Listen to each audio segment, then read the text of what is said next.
नमस्कार आदरणीय निर्णायक मंडल, मेरे प्रिय श्रोतागण और मित्रों। आज मैं P02 एक ऐसे विषय पर बात करने जा रही हूँ जो हमारे जीवन में सफलता पाने की सबसे बड़ी कुंजी है, अभ्यास। अब कहा गया है कि अभ्यास हमें अत्यंत ऊंचाई तक पहुंचाता है, चाहे वह खेल में हो, पढ़ाई में हो या जीवन के किसी भी क्षेत्र में हो। अभ्यास किसी भी काम को बार बार करने का नाम ही नहीं, बल्कि हमारे जीवन को बदलने का एक साधना भी है।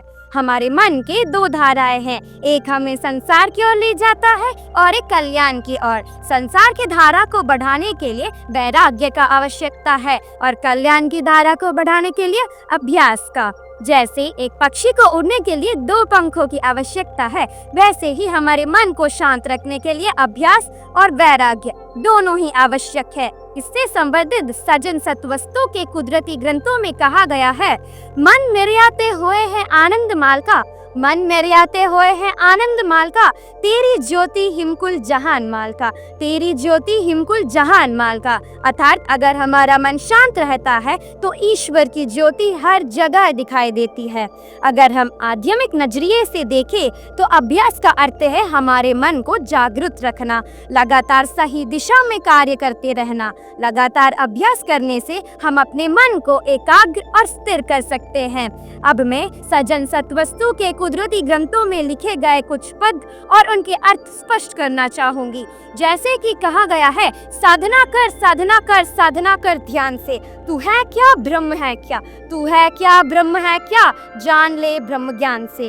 अर्थात ध्यान से साधना करने से हम अपने और ब्रह्म का पहचान कर सकते हैं। और यह भी कहा गया है, ओम अमर है आत्मा, ओम अमर है आत्मा, आत्मा में ही परमात्मा।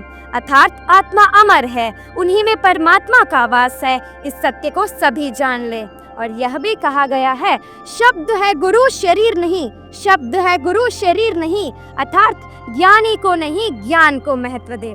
जाति ना पूछो साध का, जाति ना पूछो साध का, पूछ लीजिए ज्ञान।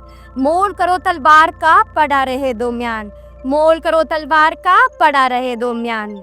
अभ्यास 2 तरह का है, उत्तम अभ्यास और दोषपूर्ण अभ्यास। उत्तम अभ्यास हमारे मन को सुख और शांति पहुंचाता है, वह हमें सच बोलना और सही रास्ते पर चलने का बल देता है। दोषपूर्ण अभ्यास हमारे मन को हानि पहुंचाता है, इससे आलस, लड़ाई झगड़े भी बढ़ते हैं, जिससे हमारा मन का स्वभाव नीचे की ओर बहते पानी के तरह बह जाता है। इसीलिए हमारे मन को सही दिशा पर बनाए रखने के लिए निरंतर अभ्यास बहुत ही आवश्यक है। इससे संबंधित सजन सत्वस्तु के ग्रंथों में कहा गया है, साड़ा है सजन राम, साड़ा है सजन राम, राम है कुल जहान। अर्थात ईश्वर सर्वव्यापी है, वे हमारे मित्र हैं, उन्हें ही मानो, जानो और उनके विचारों को ही अपनाओ।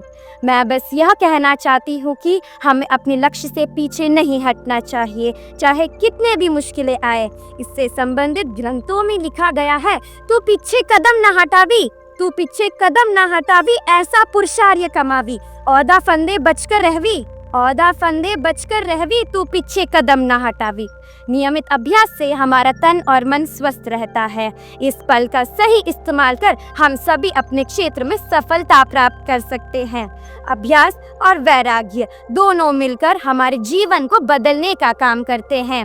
अभ्यास हमें सही दिशा पर चलने का प्रेरणा देती है और वैराग्य हमें गलत आदतों से दूर रखता है। इन दोनों को हमारे जीवन में धारण कर हम सभी हर क्षेत्र में सफलता प्राप्त कर सकते हैं। अभ्यास ही वह साधना है जो कठिन को सरल और असंभव को संभव बना सकता है। करत करत अभ्यास के जड़मती होत सुजान, रसरी आवत जावत ते शिल पर परत निशान, रसरी आवत जावत ते शिल पर परत निशान। हमें अपने जीवन में कभी भी अभ्यास करना नहीं छोड़ना चाहिए, क्योंकि अभ्यास ही वास्तविक गुरु है। मेहनत का साथी सफलता की आस, मेहनत का साथी सफलता की आस। जीवन का मंत्र है केवल अभ्यास, जीवन का मंत्र है केवल अभ्यास। धन्यवाद।